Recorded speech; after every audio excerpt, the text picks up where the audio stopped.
കൊല്ലം എഴുകോൺ പഞ്ചായത്തിൽ വട്ടക്കുന്നിൽ ജംഗ്ഷനിലെ ഇടിഞ്ഞു വീഴാറായ റോഡിൽ മുന്നറിയിപ്പ് ബോർഡ് ഇല്ലെന്ന പരാതി.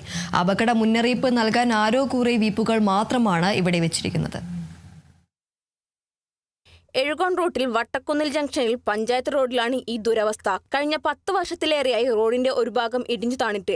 ഇടിഞ്ഞ ഭാഗത്ത് ഒരു കൊടിമരവും ട്രാൻസ്ഫോമറും ഉണ്ടായിരുന്നു. ട്രാൻസ്ഫോമർ KSEBക്കാർ മാറ്റി സ്ഥാപിച്ചു. എന്നാൽ ഇടിഞ്ഞു താണ ഭാഗത്ത് സൈഡ് ഭിത്തി കെട്ടാനോ അപകടം ഒഴിവാക്കാനുള്ള മുന്നറിയിപ്പ് ബോർഡുകളോ സ്ഥാപിക്കാൻ പഞ്ചായത്ത് ഇതുവരെ തയ്യാറായിട്ടില്ല. എഴുകോൺ പഞ്ചായത്തിന്റെ 15-16 വാർഡുകൾ രണ്ടോട്ട് കണക്ട് ഉള്ള ഒരു ഇതാണ് റോഡാണിത്. ആ ഒരു പൈപ്പ് ലൈൻ മാറ്റി വെച്ചേക്കുന്നത് കണ്ടോ? ആ ലൈൻ തന്നെ ഇവിടെ കണക്ട് ചെയ്ത് പൈപ്പ് വെള്ളം വന്നുകൊണ്ടിരുന്ന പൈപ്പ് ലൈൻ ആണ്. ആ പൈപ്പ് ലൈൻ ഉൾപ്പെടെയാണ് താഴെ പോയത്. അവരെടുത്ത് അത് മേല് വെച്ചിട്ടുണ്ട്.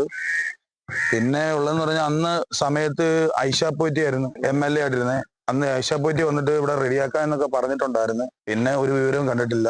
ബാലഗോപാൽ വന്നിട്ട് ഇവിടെ ഇലക്ഷന്റെ സമയമായപ്പോഴാണ് വന്നതെന്ന് തോന്നുന്നു. അല്ലാതെ വേറെ ആരും പിന്നെ ഐഷ പോറ്റി ഒന്നും ഇങ്ങോട്ട് കണ്ടിട്ടും ഇല്ല. അന്ന് ഐഷ പോറ്റിയൊക്കെ വന്ന് ഇവിടെ വിസിറ്റ് ചെയ്തിട്ട് ഉടനെ തന്നെ റെഡിയാക്കാം എന്ന് പറഞ്ഞതായിരുന്നു. അപ്പൊ രണ്ടുപേർക്ക് തന്നെ നടന്നു പോകാനുള്ള ഒരു ഗ്യാപ്പേ ഉള്ളൂ ഇവിടെ. ദിനംപ്രതി സ്കൂൾ ബസ്സുകൾ ഉൾപ്പെടെ നിരവധി വാഹനങ്ങൾ കടന്നു പോകുന്ന ഭാഗത്താണ് അപകടം പതിഞ്ഞിരിക്കുന്നത്. ഇതിനകം തന്നെ നിരവധി ഇരുചക്ര വാഹനങ്ങളാണ് അപകടത്തിൽപ്പെട്ടത്. പലതവണ അധികാരികളോട് പരാതിപ്പെട്ടെങ്കിലും അധികൃതർ യാതൊരു നടപടിയും സ്വീകരിക്കാൻ തയ്യാറാകുന്നില്ലെന്നാണ് നാട്ടുകാരുടെ ആരോപണം.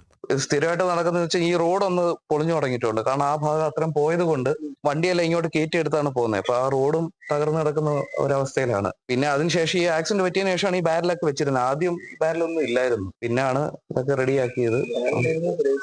അത് മൊത്തത്തിൽ ദ്രവിച്ചു പോയി. പിന്നെ അതിനുശേഷം ഇവിടെ വരുന്നവര് ശ്രദ്ധിച്ച് വണ്ടി ഓടിക്കണം. അങ്ങനത്തെ ഒരു അവസ്ഥയിലാണ് നിൽക്കുന്നത്. പിന്നെ സ്കൂൾ ബസ് പോകുന്ന ഒരു റൂട്ടാണ് ഇതിലെ കൂടെ ബസ് പോകുന്നതാണ്. പിന്നെ ഉത്സവ ടൈമൊക്കെ ആകുമ്പോഴും പിന്നെ ചിലപ്പം ഈ റൂട്ട് കട്ട് ചെയ്തൊക്കെ വിടുമ്പം ഇതിലെ കൂടെ ഒക്കെ വണ്ടി പോകാറുള്ളതാണ്. നല്ല ആഴത്തിൽ കിടന്ന നേരത്തെ ഇടിഞ്ഞ സമയത്ത് മണ്ണ് ഒരു സേഫ്റ്റി ആയിട്ട് ഉണ്ടായിരുന്നു. ആ ഇടിഞ്ഞ ഭാഗത്തുള്ള മണ്ണ് അത് പിന്നെ അതെടുത്ത് മാറ്റി. പിന്നെ അതിനുശേഷം ഇതിപ്പോ നല്ല താഴ്ചയിലാണ് ഇപ്പൊ നിൽക്കുന്നത്. ഇനിയും അപകടങ്ങൾക്ക് കാത്തുനിൽക്കാതെ അധികൃതർ അടിയന്തര നടപടി സ്വീകരിക്കണമെന്നാണ് നാട്ടുകാരുടെ ആവശ്യം. കേരള വിഷൻ ന്യൂസ്, കൊല്ലം.